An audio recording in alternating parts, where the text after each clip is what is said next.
When it comes to love, you know it makes life worth living. But a truth that's been vocal since day one is love unites. And at Xfinity, we understand love knows no limits. It just clicks. Our largest LGBTQ plus film and TV collection is home to stories that connect. Just say pride into your Xfinity voice remote and tune into all the universal truths that reflect how you love all year long. Look, Bumble knows you're exhausted by dating. All the must not take yourself too seriously and 6'1" since that matters. And what do I even say other than hey?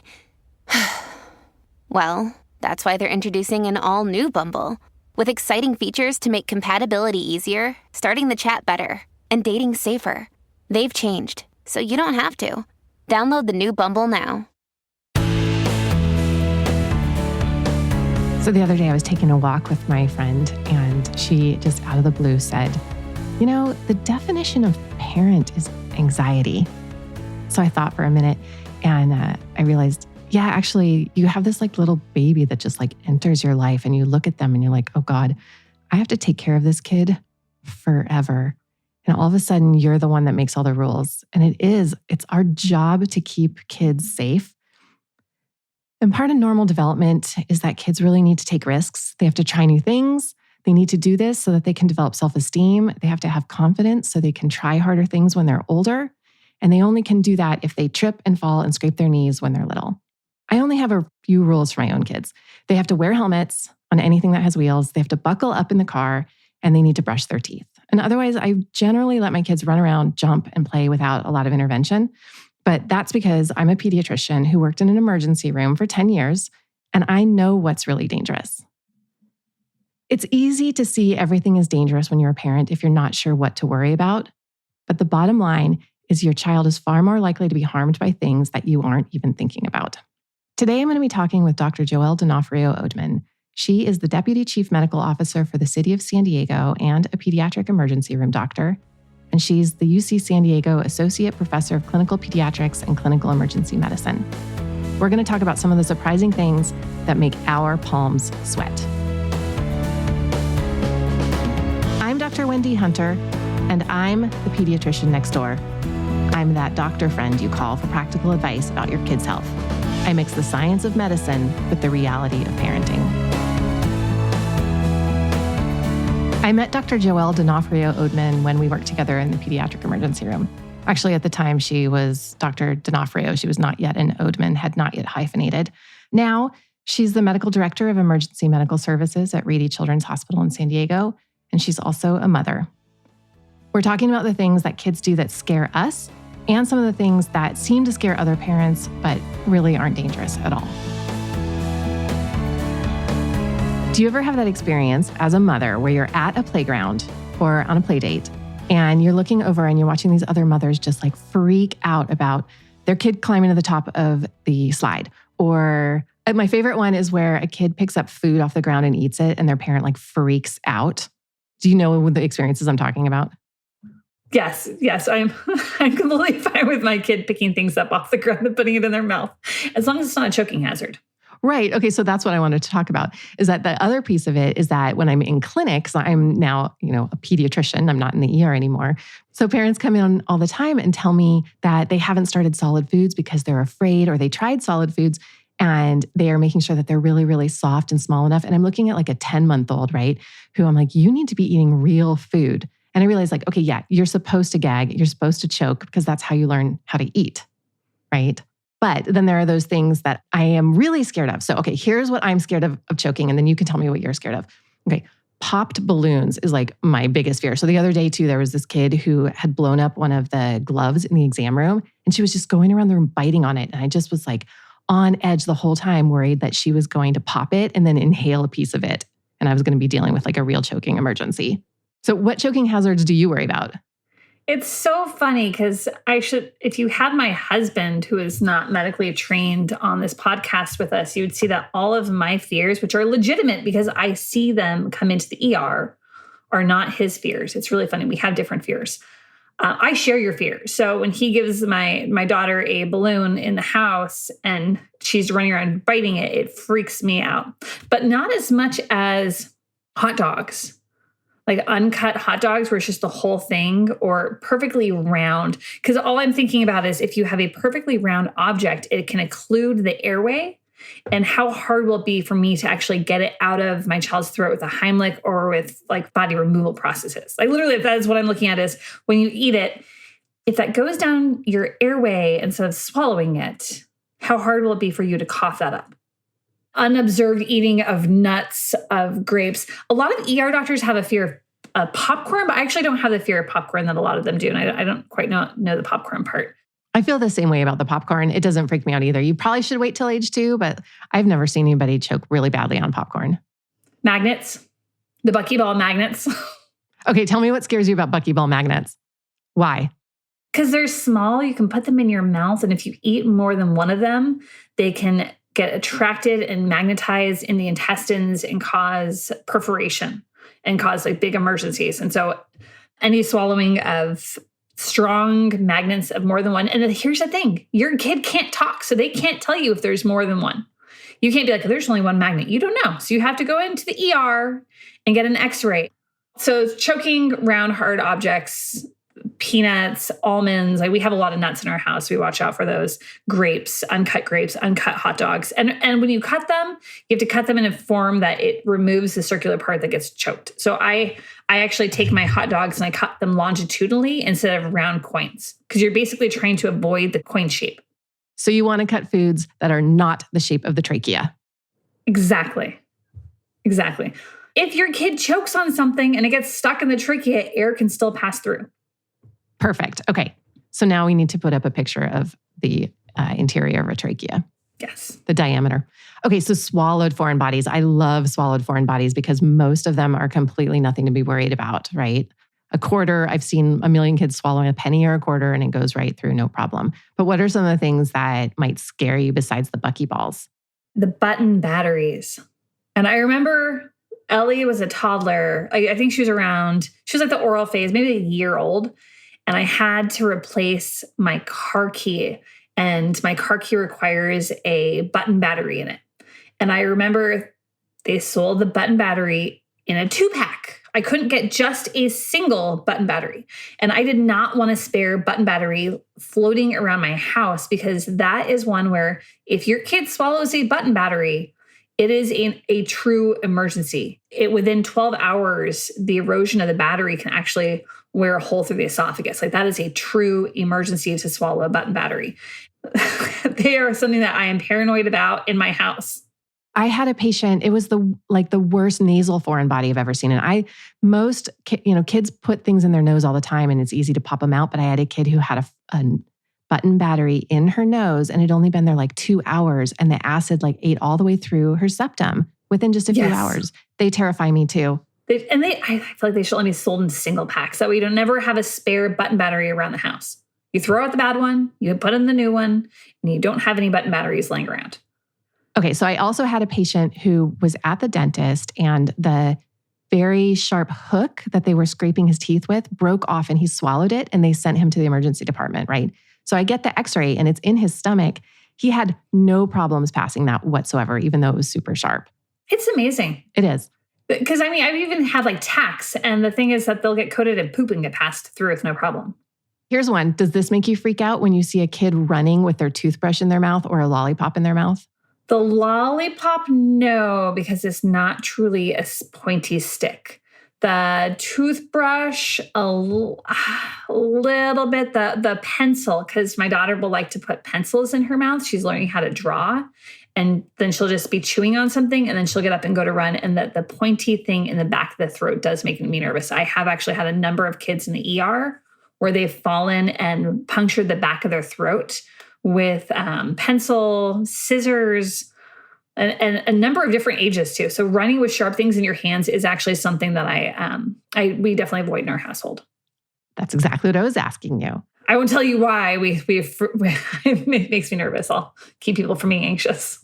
Oh no, you can tell me because I've got probably an even grosser story. Okay, what scares you about running with something in the hands? Oh, no, not running in the hands. It's running with something in your mouth. The carotid arteries, you have one artery that is on each side of the neck. And if you have something sharp in your mouth, let's say you're running with a pencil in your mouth and you're laughing, you're like, ha, ha, ha, and then you fall and the pencil goes to the side, you can actually puncture your carotid artery. Sharp objects are terrifying to me. Terrifying. Okay, I want to talk about falls. What's the difference between if a child falls out of a shopping cart and falls about 3 feet versus if they fall down a 3-foot staircase? Oh, let's make it more dramatic. Let's make it my house. Let's make it like a 12 staircase. It's hard, right? If a kid is standing on, let's say you put your kid in the shopping cart where they're seated and you turn your head, and because they're little crazy monkeys who can do gymnastics, they climb out of their seat and they're standing on the shopping cart and then they fall. You have this child who's 3 feet tall. So their head is 3 feet in the air. The shopping cart is 3 feet up. So you have about a 6-foot fall for that head, which kids usually have really big heads. So they tend to land on their heads. They have a lot of head injuries. That's why they usually have bruises. If your kid doesn't have a bruise in their forehead as a toddler, they probably need to be allowed to do free to run a little bit more. I'm joking, but it's a little serious. That is a 6-foot fall onto a hard floor. You can get serious injuries out of a shopping cart. However, falling down a 12 staircase flight of stairs, that is 12 1-foot falls. Like you have a little bit of a fall and a little bit of a fall and a little bit of a fall. And usually you kind of like roll. So you might end up with some bruises, but you don't usually get significantly injured from rolling downstairs or even like slipping and falling a step or two. The injuries that I've seen from falling down staircases that are a little bit more severe tend to be a parent who's holding their child up in the air. Like let's say they have a newborn and they're holding, and then the parent trips and the parent falls and the kid goes flying out of their arms. It's not common. Most parents will protect their baby instinctively and the parent takes the brunt. And so you just have a bruised up parent and very worried, very, very worried. And the kid usually is not injured. But the only bigger injuries I've seen is literally just because the kid flew. Right, but you're still talking about a much higher fall if they're in the parent's arms. Higher, yeah, because you're higher up in the parent and flying, not a 12 1-foot falls from down the staircase. From a child falling down staircases on their own, I haven't seen significant injuries. I haven't either. But you know, the other thing that I see parents do all the time is that they worry about their kids tripping and falling and hitting their heads. And I know like the front of the head and the back of the head are really, really thick in the skull, right? So when they hit their head, even if they have a goosebump, do you worry about those big old goosebumps on like a forehead in a toddler? No. And so actually the good thing is we have been doing, because kids have huge heads, they fall on their heads. It's a very common problem. Whenever you have a common problem that has a lot of ER visits, you tend to do research on it to go, what do we need to do and what do we not need to do? And so I think we used to do a lot more head CTs back in the day. But then we did research, very, very extensive research in pediatric head injuries to figure out what types of head injuries do we actually need to worry about significant intracranial injuries, like significant skull fractures or significant bleeds. And it turns out a lot of the things that happen with kids' head injuries, they don't need anything more than getting watched for a few hours. We have to watch for concussions, but you don't diagnose concussion with a head CT, you diagnose it clinically, which is completely different. But goosebump, forehead, no loss of consciousness, no vomiting. Nope, not going to do anything for it. Unless there's certain areas, like if it's the back of the head and it's over 5 centimeters, like it's huge and you're worried that you might miss a fracture underneath, sometimes we'll scan those. But forehead, huge goosebumps, nope. I feel so badly for all the kids that I scanned in my early career before we had that data. I scanned everybody and no one ever had an injury. I have to apologize for the radiation on kids' heads. Okay, here's the other thing you're reminding me of is how much it bothers me when I see parents that don't strap their kids into things that have straps. So it's like my rule that anything that has straps, you need to use. So high chair, stroller, car seat, shopping cart. If it has straps, you need to strap your kid in because they're there for a reason, right? Oh my God, do you not strap your kid into the car seat? Oh my God, of course I strap my kid into a car seat. But they work really well if you use them correctly. If you use just a lap belt, usually the lap belt doesn't, because it's supposed to go across your hip bones. And that way, if you get into a car accident, the force goes to your hip bones. But if you have it up over your belly button, like you're just like goofing around, your seatbelt is in the wrong spot, then if you get into a car accident, that seatbelt can actually transect and go through intestines and cause lumbar fractures. And so having that lap belt be across the hip bones and not be over the abdomen is a big deal. Making sure you're using the shoulder strap and that it goes across your clavicle.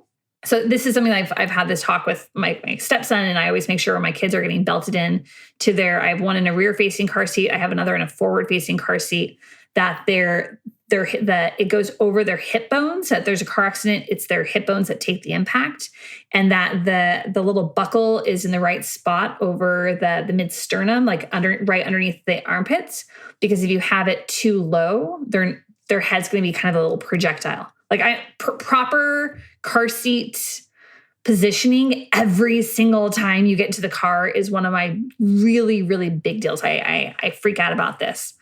And my poor husband, he's always like, no, it's so funny. I don't put it on right, because I always go around like double check. I'm like, how's my baby's car seat? No, and you need to check and make sure all the kids are in the car. I remember this family where mom didn't count all 5 kids, and one of them was on the back gate of her minivan and she backed up over him. He was okay. He just broke his pelvis. But yeah, know where your kids are at. Strap them in the car. There's a lot of newer devices to not forget your kid in the car. Like have a way to remember that you have your baby with you. And when you're really tired and you haven't slept for 2 months and you have a quarter of the brain you normally have, so you remember, my kids are where they're supposed to be. If I'm leaving the house and I'm going to preschool, is my preschooler in my car? It sounds ridiculous, but when you're really tired, it's good to make sure you know where all your kids are and that you're not leaving them in your car. Like, always have a way to check. Never, ever leave your baby in your car unattended. So like put your purse in the back seat with the baby. Exactly. Put your purse with the baby. There's some people talk about having a big stuffed animal that you keep in the car seat.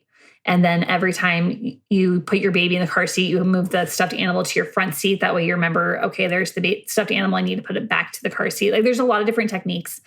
Our newest car seat actually has a indicator. It's like a little chip that you put into your car. So it senses when there's a baby in it. And so it reminds you every time you get out of the car, like, check your back seat. That's amazing. So there's like, technology is amazing. Things are always changing.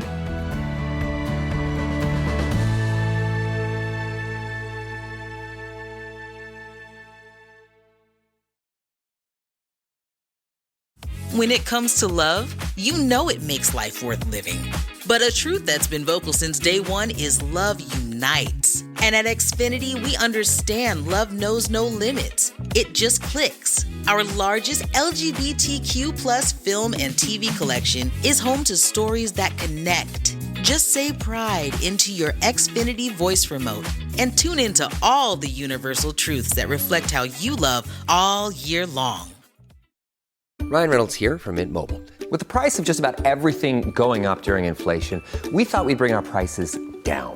So to help us, we brought in a reverse auctioneer, which is apparently a thing. Mint Mobile Unlimited Premium Wireless. How to get 30, 30, bit to get 30, bit to get 20, 20, 20, bit to get 20, 20, bit to get 15, 15, 15, 15, just $15 a month? Sold! Give it a try at mintmobile.com/switch. $45 up front for 3 months plus taxes and fees. Promo rate for new customers for limited time. Unlimited more than 40 gigabytes per month. Slows full terms at mintmobile.com.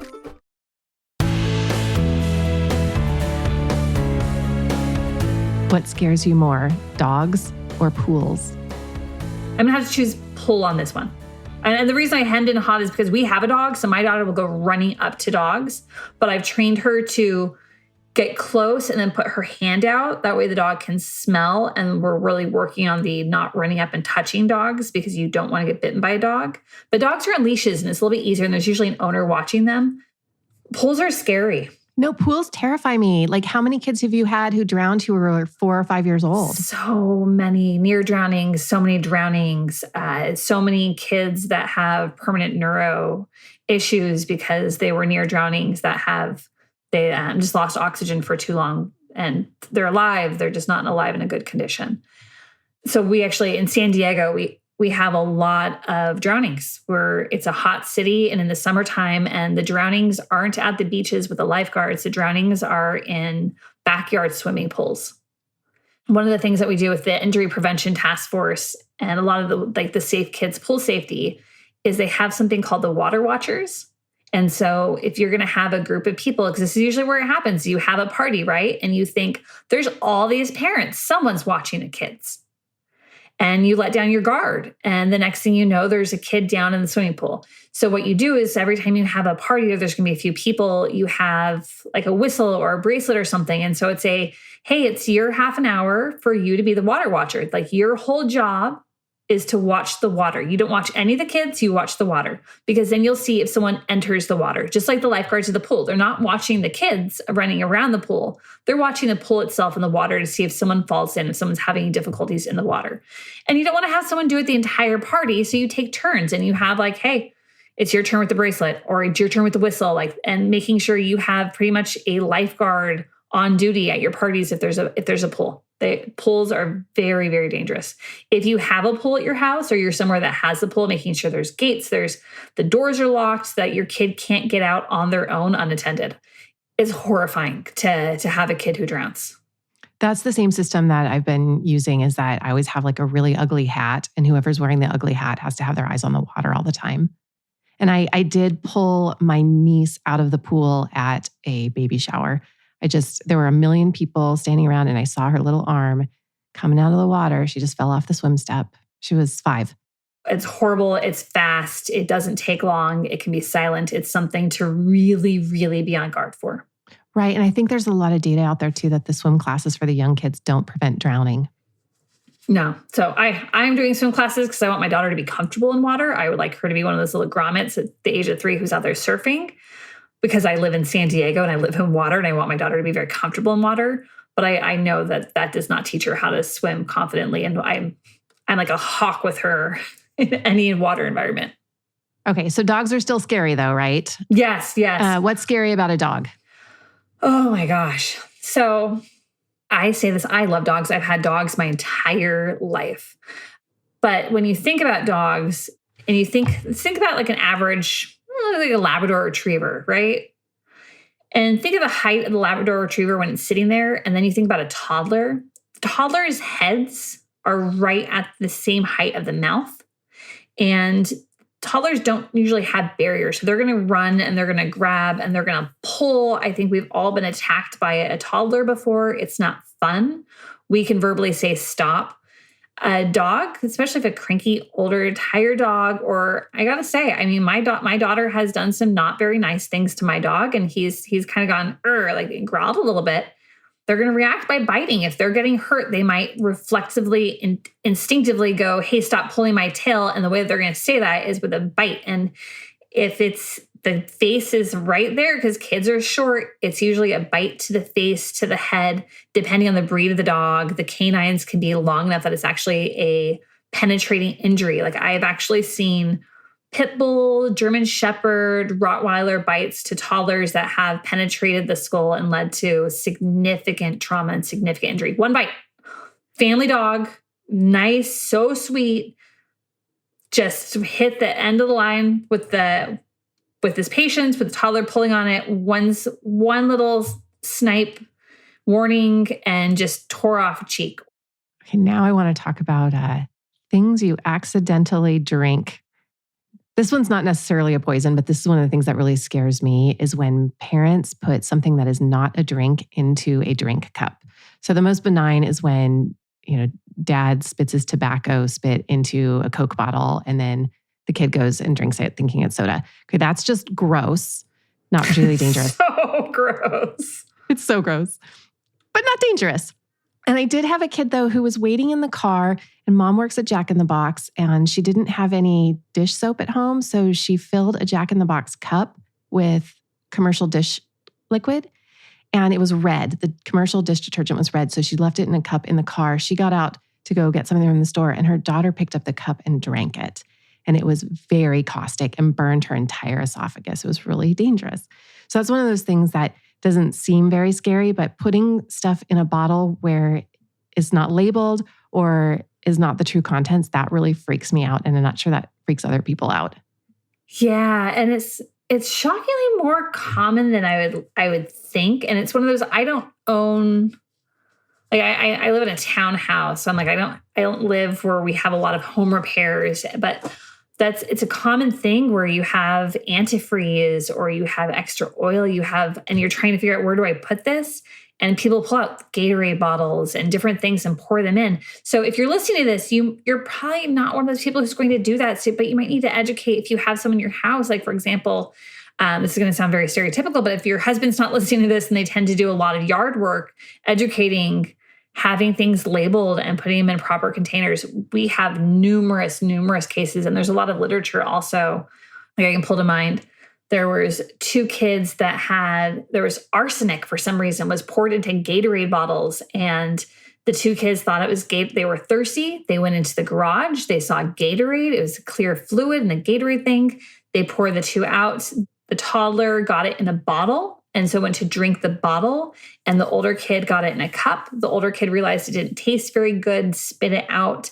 The toddler drank the bottle. The toddler ended up dying because they were small. They got a lot, and they'll drink whatever's in the bottle that's given to them. And the older kid spit it out and ended up in the ICU for a period of time, survived, but it was a really rough go. And there's a lot of stories like that where someone unwittingly goes into the garage, gets something where they think it's water or something, mixes the bottle of formula, gives it to a baby, and small babies, huger concentrations of poisons, and it's much more dangerous. I know along those same lines, this never scares anybody else but me, but grandma's purse, when she leaves it on the floor by the front door, it always has like that cute little container of plastic pop-up tabs filled with candy, which are actually, like her diabetes medication or her heart medicine. I've seen a bunch of kids who just ate all their grandma's pills. Yeah, there's a mnemonic, and we call it one pill can kill. And it's that because kids are small, and everything we look at for toxicity is like your milligrams per kilograms, and their kilograms are so small, so that ratio, the milligrams per kg, is a lot higher. There are things where literally one of grandma's little pills, one of her blood pressure pills, one of her diabetes pills can actually kill. And so if your kid eats something, it's good. Go to the ER. Bring the pills. Let us know what it is. Or even better yet, have that poison control phone number on your fridge. I have it memorized, 1-800-222-1222. Poison control can tell you it. And if you can figure out what that medicine was, does that need to be an ER visit? Or can that be, no, that's safe. Watch for XYZ and you don't have to go in.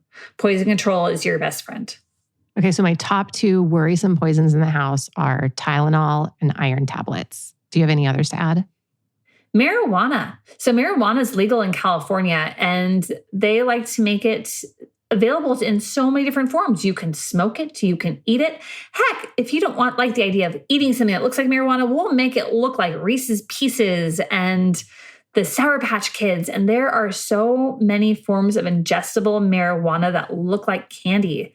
And we see kids coming in overdosed on marijuana. And when a kid overdosed on marijuana looks like they are septic or having a seizure, they look super altered and comatose.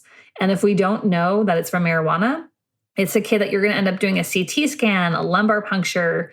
They get a huge workup because they look very sick, and they can actually get very, very sick depending on what dosage they get.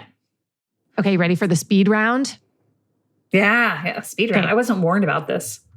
Well, I think you got this. All right. Number 1. This is a softball I'm throwing you right here. Does it scare you when a child can't poop? Yes, but not in the way that you're thinking.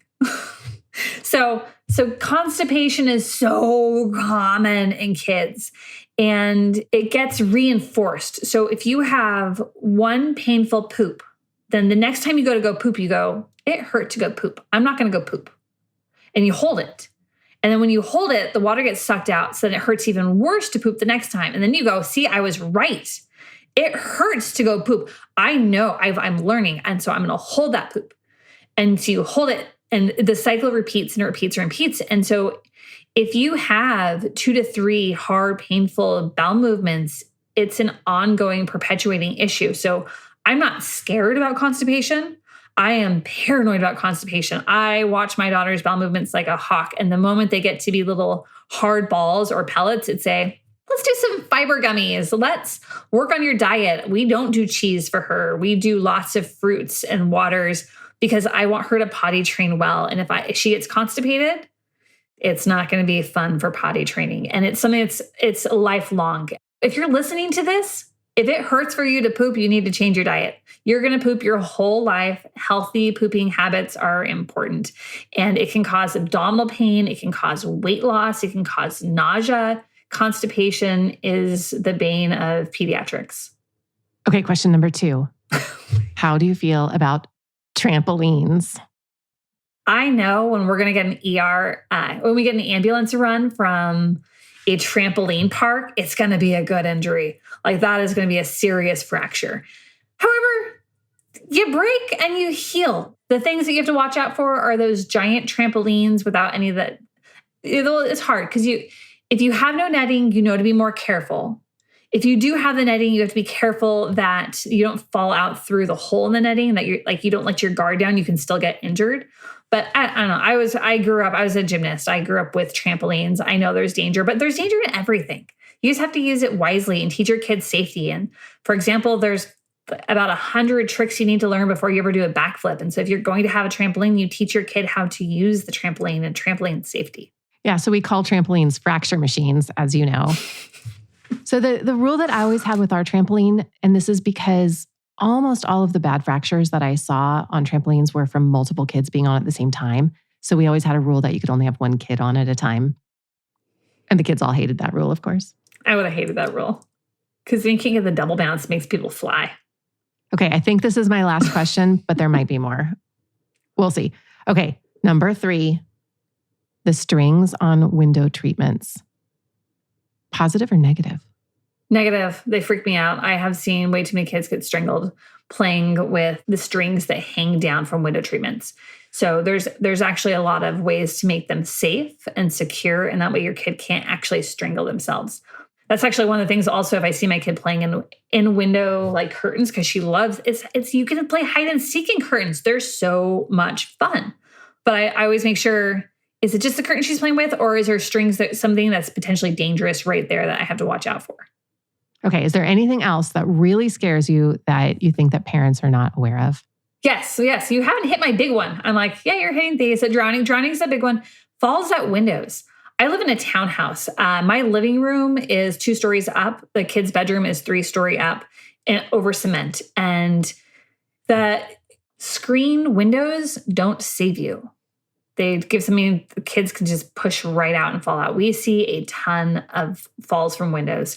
There's actually a whole injury prevention force out of New York, and it was started, and they called it Kids Don't Fly, because they don't. If they fall out of a window, they're not going to fly, they're going to fall. And we see a lot of serious injuries from falling out of 2nd, 3rd, 4th floor windows.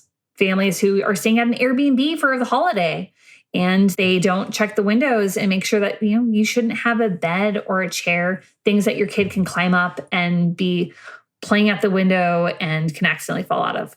Now, this is something I did not know as a pediatric ER doctor, and I feel like I should have known. I mean, like you always know, okay, yes, there's safety ways to do this. Like there's things to help prevent your windows from opening. I knew it, but then as a parent, I went out and found it. It is so easy to make your windows safe. $15 on Amazon, and you can get a 4-pack of stickers. They're literally like blocks that you just stick up to your window. Your window can open over them, or you pop it and it pops up a safety latch, and then your windows can't open. So all of ours, we have it where it can open about 4 centimeters so we can have a breeze. So when the children are around, the windows cannot be fully opened. When they leave the house, and let's say I'm cleaning the whole house and I want to air out the house, I close the safety latches, open all the windows up, and then close them as soon as I'm done. That way the house is safe again. But big deal. Windows, you need to look at where are the windows and what's their access to the windows. Let's see, what are my big fears? I don't have many big fears. Choking, falls from windows, and drowning. Those are my big fears. And car accidents. I have car seats, so I don't worry about those because we have proper car seats. Everything else, really, I let kids run and play. Keeping kids safe is everyone's job, and it's a tough one. We have to find the balance between letting kids explore and learn through experience, learn by falling, learn by failing. But at the same time, we want them not to get critically injured. And I do think this is easier for me because I know which dangers are worth worrying about. Now, you have some tricks for avoiding the worst injuries, like you can use window latches. We talked about pool monitors. And I know a little knowledge and some planning can really reduce our anxiety as parents. I want to give a huge thanks to my guest, Dr. Donofrio Odmann. She keeps all of our kids safer. And I love spending time with her because she never judges me for my over-permissive parenting style. For more from the Pediatrician Next Door, find me on the web at pediatriciannextdoorpodcast.com. If you've got a question about the weird things kids do, send an email to hello@pediatriciannextdoorpodcast.com for a chance to hear your voice on the show. I'm Dr. Wendy Hunter, and I'm the Pediatrician Next Door. This show is produced by Red Rock Music. Make sure to subscribe and leave a review wherever it is you're listening. I'll be back next time with more.